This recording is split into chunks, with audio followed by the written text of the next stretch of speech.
Place à l'interview. by Cult & Geek.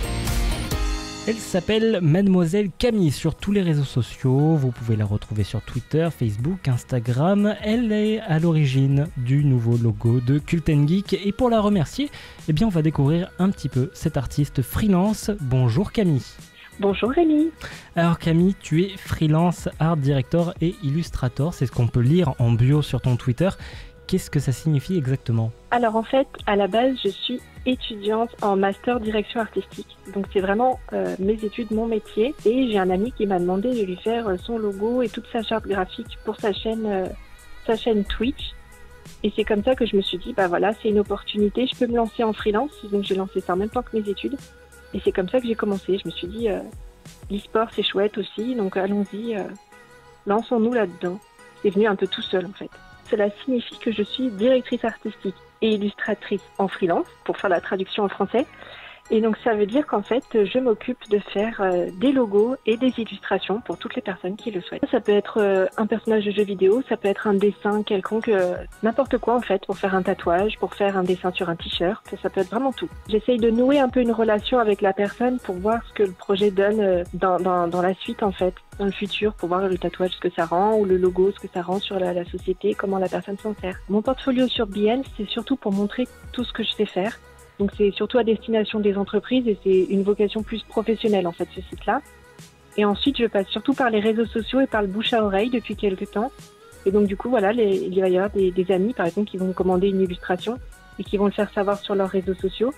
Et par le bouche à oreille, chacun va venir au fur et à mesure me demander des choses. Je suis notamment en relation avec une grosse association pour le jeu Overwatch qui m'a demandé de leur faire le logo et la charte graphique en fait de l'association. Et il y avait un enjeu qui était assez énorme.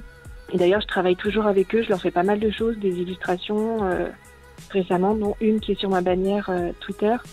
Voilà, j'ai vraiment tout le temps plein de choses à faire, aussi bien des kakémonos, des choses qui ont été présentes sur des événements. Donc ça a été le plus gros projet, je crois. Le processus, il est très simple. D'abord, je prends rendez-vous avec mon client. En général, c'est sur Discord ou ça peut être par message sur les réseaux sociaux. Et j'essaye de savoir un petit peu qu'est-ce qu'il veut exactement dans son projet. Est-ce que c'est un logo pour représenter, je sais pas, sa chaîne sur YouTube? Est-ce que c'est un logo pour lui-même? Et j'essaye de voir quelles sont ses attentes, quels sont ses besoins, de cerner un petit peu sa personnalité, les images qui lui plaisent, les couleurs, etc. Ensuite, moi, de mon côté, je vais faire des recherches, des recherches d'inspiration. Je vais lui proposer différentes formes de logos, par exemple. Et ça va être par aller-retour. Je vais proposer des choses. Mon client va me dire est-ce que oui ou non ça lui plaît. Et ensuite, moi, je vais modifier, je vais avancer, trouver des nouvelles choses. Et ça prend plus ou moins de temps. Il y a des clients qui savent exactement ce qu'ils veulent. Donc, du coup, le logo va pouvoir se faire en un mois. Je peux faire un logo et toute une charte graphique avec des couleurs, des typographies, etc. Et quand la personne sait moins ce qu'elle veut, ça va prendre plus de temps. Il va y avoir plus d'aller-retour, de modifications. Mais je prends mon temps, c'est pas grave. Il faut que ça corresponde vraiment à la personne. Et j'ai vraiment à cœur de faire quelque chose qui soit ultra personnalisable en fait. Pour le moment, j'ai surtout refusé des projets de personnes qui venaient en me demandant des logos gratuits. Mais sinon, les personnes viennent de façon totalement détendue, sympathique et le contact se passe très bien pour le moment. On peut me retrouver surtout sur Twitter. C'est là où je suis la plus active et que je réponds le plus souvent. Directement par message privé, normalement c'est ouvert. Et dans ma bio, il y a mon mail. contact.camilleb@gmail.com et voilà, je réponds à tout le monde, que j'ai du travail ou pas, je réponds à tout le monde, à toutes les demandes et voilà, je suis toujours sympathique.